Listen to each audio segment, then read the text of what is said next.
ഗോപികാ ജീവനസ്മരണം ഗോവിന്ദ ഗോവിന്ദ. സദാശിവസമാരംഭാം ശങ്കരാചാര്യ മധ്യമാം അസ്മദാചാര്യ പര്യന്താം വന്ദേ ഗുരുപരമ്പരാം. ഓം നമോ ഭഗവതേ വാസുദേവായ. ദുർവാസ മഹർഷി ഒരു ദേവസ്ത്രീയിൽ നിന്ന് ലഭിച്ച കൽപ്പകപ്പൂമാല ദേവേന്ദ്രന് സമ്മാനിച്ചു. അത് പിന്നെ ഐരാവതം നശിപ്പിച്ചപ്പോൾ ക്ഷമ നശിച്ച ദുർവാസാവ് നിങ്ങൾക്ക് ജരാനര ബാധിക്കട്ടെ, ഐശ്വര്യം നശിക്കട്ടെ എന്ന് ശപിച്ചു. ജരാനര ബാധിച്ച ദേവേന്ദ്രൻ ദേവന്മാർ അസുരന്മാരോട് തോറ്റ് നിഷ്പ്രഭരായി തീർന്നപ്പോൾ ശിവൻ തുടങ്ങി ദേവന്മാരെല്ലാം ബ്രഹ്മാവിൻ്റെ അടുക്കൽ ചെന്ന് സങ്കടം ബോധിപ്പിച്ചു. അവരെല്ലാവരും കൂടി ചേർന്ന് ഐശ്വര്യോദ്ഭവ സ്ഥാനമായ മഹാവിഷ്ണുവിനെ സമീപിച്ച് ഭഗവത് മാഹാത്മ്യം സ്തുതിച്ചു.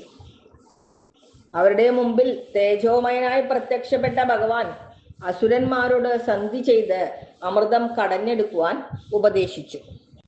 ഭാഗവതം അഷ്ടമസ്കന്ധം 8-ാം അധ്യായത്തിൽ പാലാഴി മദനത്തിൽ നിന്ന് ഉത്ഭവിച്ച വിശിഷ്ട വസ്തുക്കളെയും അവയെ സ്വീകരിച്ചവരെയും കുറിച്ച് വിശദമായി പറയുന്നുണ്ട്.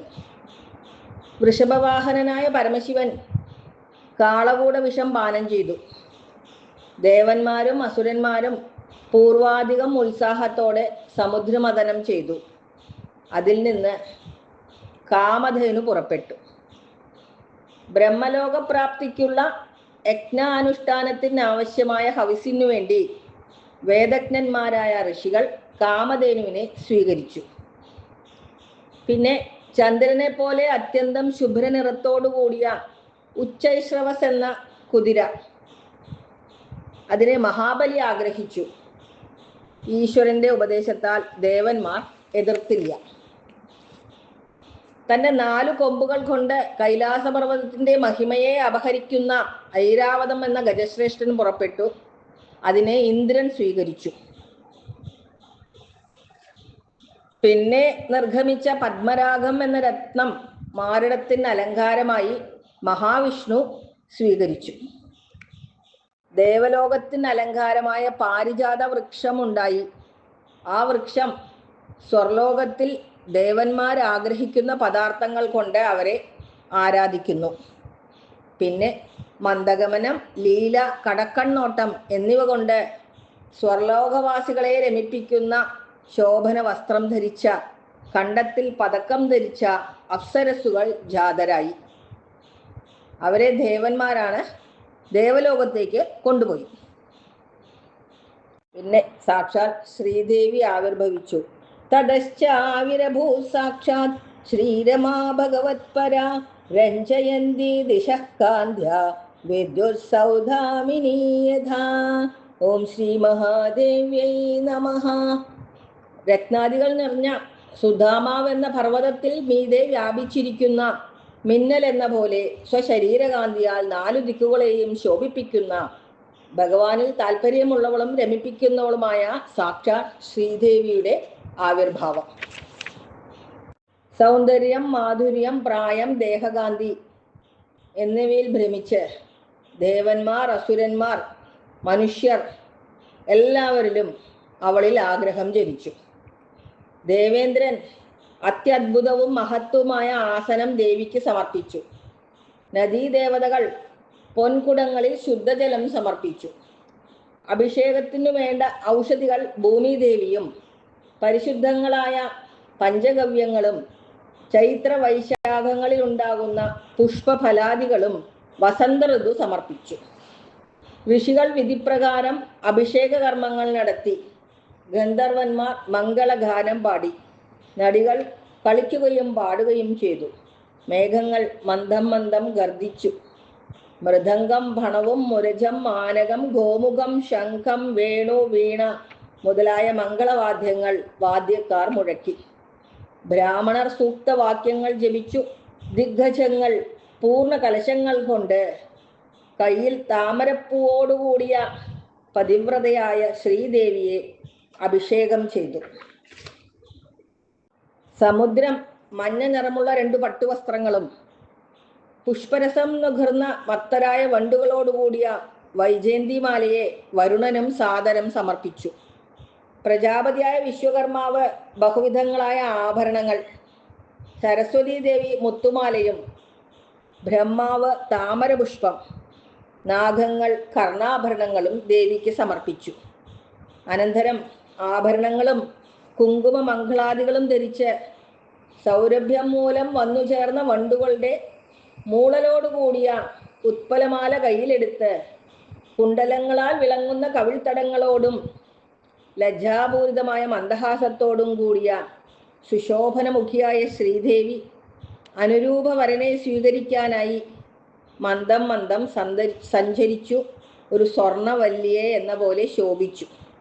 ഗുണദോഷ സമ്മിശ്രരായ ഗന്ധർവന്മാർ, യക്ഷന്മാർ, സിദ്ധചാരണന്മാർ മുതലായ സ്വർവാസികളെ ആരെയും വരിച്ചില്ല.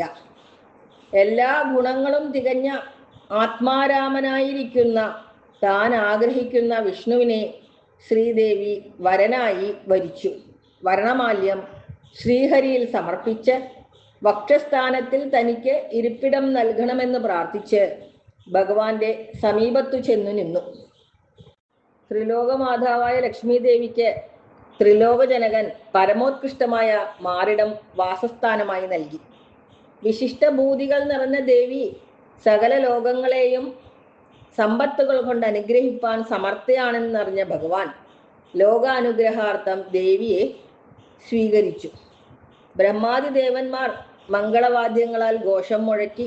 ബ്രഹ്മാവ്, ശിവൻ, അങ്കിരസ് മുതലായ പ്രജാപതികൾ പുഷ്പവർഷം ചെയ്തു. വിഷ്ണു മാഹാത്മ്യം പ്രതിപാദിക്കുന്ന പരമാർത്ഥ മന്ത്രങ്ങൾ കൊണ്ട് ഭഗവാനെ സ്തുതിച്ചു. ശ്രീദേവിയാൽ കടാക്ഷിക്കപ്പെട്ട ദേവന്മാരും പ്രജാപതികളും പ്രജകളും സദ്ഗുണസമ്പന്നരായി പരമാനന്ദത്തെ പ്രാപിച്ചു. മഹാലക്ഷ്മിയാൽ ഉപേക്ഷിക്കപ്പെട്ട അസുരന്മാർ സദ്ഗുണരഹിതരും സ്ത്രീലംബടന്മാരുമായി ദുർഗുണരായി ഭവിച്ചു. ലക്ഷ്മി കടാക്ഷം ഇല്ലാത്തവർക്കാണ് ദുർഗുണങ്ങൾ ഉണ്ടാവുക. നിവാരണത്തിനായി ശ്രീദേവിയെ ഉപാസിക്കണം. പിന്നെ ധന്വന്തരി മൂർത്തി ഉയർന്നു വന്നു. ധന്വന്തരിരിധിക്കാത ആയുർവേദ ദൃഗജ്യഭാഗ് തമാലോക്യാസുരാ സർവേ കലശം ച അമൃതാഭൃതം. ലോകത്തിൽ ആയുർവേദം പ്രചരിപ്പിച്ച ധന്വന്തരി എന്ന് പ്രകീർത്തിക്കപ്പെട്ട യാഗഭാഗമുള്ള ദേവൻ അമൃതകലശവുമായി പൊങ്ങി വന്നു. ധന്വന്തരി മൂർത്തിക്ക് മുമ്പേ സമുദ്രമഥനം ചെയ്തപ്പോൾ വാരുണി ദേവി ഉണ്ടായി. ശ്രീഹരിയുടെ സമ്മോദത്തോടെ അവളെ അസുരന്മാർ സ്വീകരിച്ചു. ധന്വന്തരി മൂർത്തി അമൃതകലശവുമായി ഉയർന്നു വന്നപ്പോൾ പാരിജാതം, കാമധേനു, ശ്രീദേവി എന്നീ വിശിഷ്ടമായതെല്ലാം ആഗ്രഹിച്ച അസുരന്മാർ ഒന്നായി ചേർന്ന് ആ മഹാപുരുഷനിൽ നിന്ന് അമൃതകലശത്തെ അതിവേഗത്തിൽ തട്ടിയെടുത്തുകൊണ്ടുപോയി. വിഷണ്ണ മനസ്സരായ ദേവന്മാർ വിഷ്ണുവിനെ ശരണം പ്രാപിച്ചു. അവരുടെ ദീനഭാവം കണ്ട് ഭൃത്യന്മാരുടെ അഭീഷ്ടങ്ങളെ സാധിപ്പിക്കുന്ന ഭഗവാൻ, നിങ്ങൾ ദുഃഖിക്കേണ്ട, എൻ്റെ മായാപ്രഭാവത്താൽ ആരും അറിയാതെ നിങ്ങളുടെ കാര്യം ഞാൻ സാധിപ്പിക്കുന്നുണ്ടെന്ന് അരുളി ചെയ്തു. അമൃതപാനത്തിൽ അത്യാഗ്രഹത്തോടു കൂടിയ അസുരന്മാർ തമ്മിൽ ഞാൻ മുന്നിൽ എന്ന് കലഹിച്ചു. തുല്യ ബലവാന്മാരായ അസുരന്മാർ ഇപ്രകാരം വാദിക്കുമ്പോൾ തങ്ങൾക്ക് അമൃതം ലഭിക്കില്ലെന്ന് വിചാരിച്ച് ദുർബലരായ അസുരന്മാർ അമൃതിനു വേണ്ടി യത്നിച്ച ദേവന്മാർക്കും പങ്കു നൽകണമെന്ന് സ്വന്തം കൂട്ടരെ നിരോധിച്ചു. ഇപ്രകാരം അസുരന്മാർ കലഹിച്ചു നിൽക്കുമ്പോൾ സകല ഉപായങ്ങളും അറിയുന്ന സർവശക്തനായ മഹാവിഷ്ണു മായാമോഹിനി രൂപത്തെ സ്വീകരിച്ചു.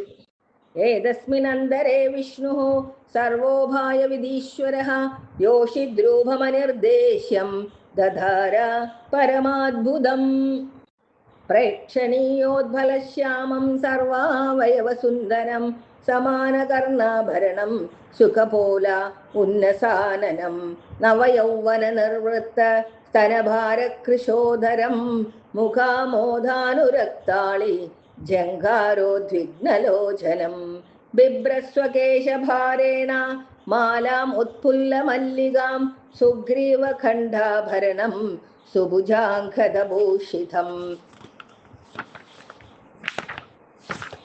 വിരജാംബര സംവീധ നിദംബദ്വീപശോഭയാ കാഞ്ചാ പ്രവിലസദ്വൽഗോ ചലച്ചരണനോപുരം സവ്രീഡസ്മിത വിക്ഷിപ്ത ഭ്രൂവിലാസാവലോകനൈഃ ദൈത്യയൂഥവഛേദസ്സു കാമം ഉദ്ദീപയന്മുഹുഃ. നീലത്താമര നിറം പൂണ്ട ഒന്നോടൊന്ന് ഉപമിക്കാവുന്ന കർണാഭരണങ്ങളും ശോഭനങ്ങളായ കവിൾത്തടങ്ങൾ, ഉയർന്ന നാസിക, ഇവ കൊണ്ട് ശോഭിക്കുന്ന മുഖകാന്തിയോടുകൂടിയ നവയൗവനം സൂചിപ്പിക്കുന്ന സ്തനദ്വയം, കൃശ ഉദരം, മുഖാരവിന്ദത്തിൽ നിന്നും വീശുന്ന സൗരഭ്യത്താൽ ആകൃഷ്ടരായി ചുറ്റും പറക്കുന്ന വണ്ടുകളുടെ ശബ്ദത്താൽ ഭയചകിതങ്ങളായ നേത്രങ്ങൾ, മുല്ലവല്ലികൾ അലങ്കരിക്കുന്ന കേശഭാരം, സമുചിതമായ കണ്ഠാഭരണങ്ങൾ, അംഗതങ്ങളാൽ അലങ്കരിക്കപ്പെട്ട മനോജ്ഞങ്ങളായ കൈകൾ, ശുഭ്രവസ്ത്രം കൊണ്ട് മറച്ച അരക്കെട്ടിൽ പ്രകാശിക്കുന്ന അരഞ്ഞാൺ, മനോഹരവും മന്ദം മന്ദം ചലിക്കുന്നവയുമായ പാദങ്ങളിൽ നൂപുരങ്ങൾ, ലജ്ജയോടുകൂടി മന്ദഹാസത്താൽ ചലിപ്പിക്കപ്പെട്ട പുരുകഭംഗിയോടുകൂടിയ കടാക്ഷങ്ങൾ കൊണ്ട് ദൈത്യവർഗത്തിൽ കാമാധിയെ ഉദ്ദീപിപ്പിക്കുന്ന ഭഗവാന്റെ മോഹിനി രൂപം, അതിൽ എല്ലാവരും മയങ്ങിപ്പോയി. ഹരേ കൃഷ്ണ. സർവത്ര ഗോവിന്ദനാമ സങ്കീർത്തനം. ഗോവിന്ദ ഗോവിന്ദ. ശ്രീ ഹരയേ നമഃ.